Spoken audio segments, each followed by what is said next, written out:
talking about. It was, it was a fresh approach to the audition period. So did you blag it, or...? Completely. Oh, right. Well, the funny thing was, I got in there, and they had like 50 kids all lined up, and the director was asking us which scene you're most looking forward to seeing from the book convert into the film. And it only got to about 2 away before I realised I don't have an answer to this. So the kid next to me said Gringotts, and I was like, yeah. Those bloody Gringotts, they look great, don't they? I can't wait to see them. And I'm pretty sure he saw straight through that, and I'm pretty sure that helped me get the part of Draco, being able to lie shamelessly. You have something of mine. I'd like it back. Well, what's wrong with the one you have? My mother. It's powerful, but it's not the same. Doesn't quite understand me. Know what I mean? It's mixed energies out there for Draco. Some people love him, which I always think is pretty worrying. Because, really he shouldn't be... I get 6-year-olds who be like... the parents go, you're his favourite character. And I think that's a little troubling, because I really shouldn't be his favourite character. I'm not sure that reflects on the parenting or not, but... and then the other half, which is just terrified of him. Could be worse. Could be Alan Rickman, Yeah, then everyone's scary. Everyone's terrified of him. It took me 6 years to say more than, morning, Alan, to Alan. And subsequently, he's a charming, lovely guy. He's exceptionally witty, but it took quite a lot of courage to conjure a sentence to him, for sure. Does he say things like, I'll meet you at lunch? Yes, but slow. I invite them to step forward. Now. I remember we were doing a night shoot once. This is one of my favourite stories of Alan.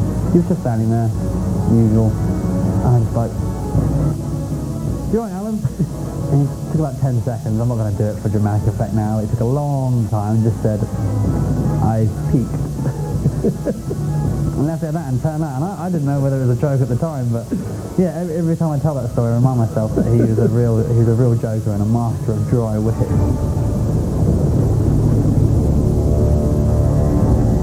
And apparently, Tom is ready to cast a spell on a whole new audience, hip-hop music fans. Yep. Tom told the British newspaper The Sun that he wants to get into the UK rap scene. Tom says, quote, I'm going to change my image. Backward caps, the lot. It's still under wraps, so I can't really talk about it.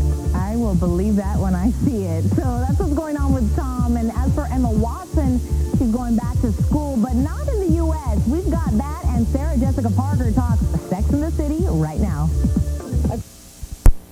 Friday. Yes, but lucky for our Richard Roper, he has already seen it, and he says you should too. You know, when the first Harry Potter movie was released a decade ago, I called it the Wizard of Oz of our time. I stand by that opinion of the J.K. Rowling books and the film adaptation. This remarkable, magical, unforgettable franchise reaches its conclusion with Harry Potter and the Deathly Hallows Part 2, and I'm so pleased to report this is a masterful and worthy final chapter in one of the best franchises ever put to film. The casting of unknown child actors Daniel Radcliffe, Emma Watson, and Rupert Grint in The Sorcerer's Stone 10 years ago seemed pitch perfect, but who could have guessed all three would develop into wonderfully polished young adult actors? The performers and their characters have grown up in front of the world, progressing from the wondrous early days at Hogwarts to an ever darker world in which their very lives are at risk. Harry? No! What are you doing here? The very skilled director David Yates, the brilliant veteran screenwriter Steve Kloves, and literally hundreds of technicians and craftspeople once again plunge us deep into the world where the evil Lord Voldemort edges closer to dominance while Harry and his crew race to discover and destroy the Horcruxes that contain pieces of Voldemort's soul. He knows we broke into Gringotts.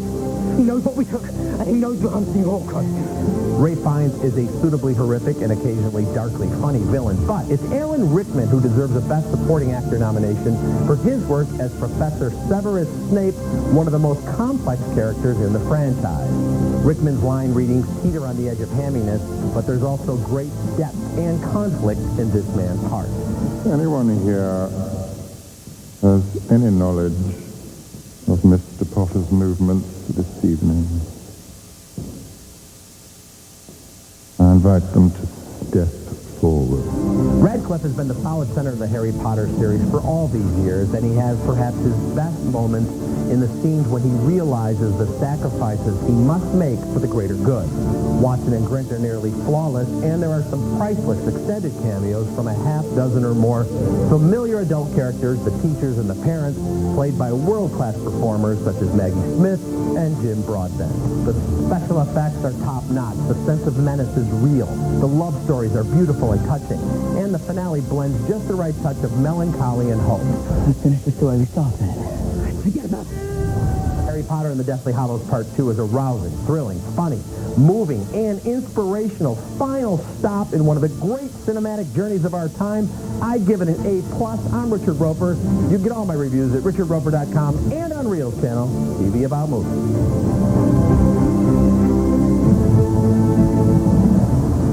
Coming up on Hollywood Dailies, it's the most daring heist in the wizarding world.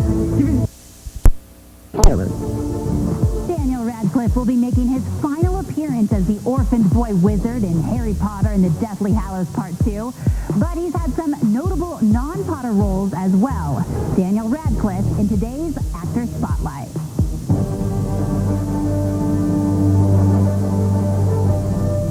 What's the matter, Pegasus? Where is he? When he starred as the title orphan in the BBC's David Copperfield, Daniel Radcliffe was 10 years old, with Ian McKellen standing in for a Dickensian Dumbledore. Hi, Dad. He found a home with Jeffrey Rush and Jamie Lee Curtis in The Tailor of Panama, but that same year, his career really took flight. Perfectly cast as the orphan boy wizard in Harry Potter and the Sorcerer's Stone, Radcliffe's career began a wild ride on what would turn out to be the biggest film franchise in movie history. Dear Potter. Just days after the Sorcerer's Stone premiere, the cast returned to begin shooting Harry Potter and the Chamber of Secrets.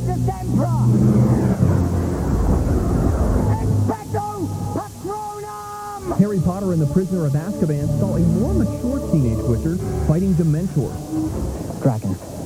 That's the first task. In Harry Potter and the Goblet of Fire, Radcliffe competed in the Tri-Wizard Tournament with Hogwarts classmate Robert Pattinson. Whatever happened to Pattinson? Don't worry about it. Gonna go and get a drink, does Andy? Come on, Get me a bourbon, would you, babe? Between Potter movies, Radcliffe showed a flair for comedy in the Ricky Gervais HBO series Extras. But Diana Rigg was not impressed. Have you still got that catsuit from the Avengers? What happened? Go away, Daniel. Radcliffe made an acclaimed Broadway stage run as the star of Equus. And in Harry Potter and the Order of the Phoenix, he did something far scarier than fighting Dementors. He kissed a girl. I don't want to be adopted. Filmed prior to, but released after Order of the Phoenix, Radcliffe starred in December Boys, cast again as an orphan. There was a line that said that we were all orphans. And I went, oh no. No, this is number 3 now. But, you know, he's very, very different from Harry Potter. My Boy Jack was another departure from Hogwarts fantasy, with Radcliffe cast as the soldier son of novelist Rudyard Kipling. When do we go over, sir? Are there some kinds of magic you're not allowed to teach us? And with some help from the Hogwarts faculty, Harry Potter and the Half-Blood Prince set the table for the beginning of the end of the Potter series, Harry Potter and the Deathly Hallows. All the members of the Order of the Phoenix show some Potter solidarity to help defeat Voldemort, and it looks like the boy wizard will need all the help he can get. You'd think after 7 Potter movies, Radcliffe would have that wand thing all figured out. What's going on in there? Nothing. We've got a brand new clip with Daniel in the final Harry Potter movie next.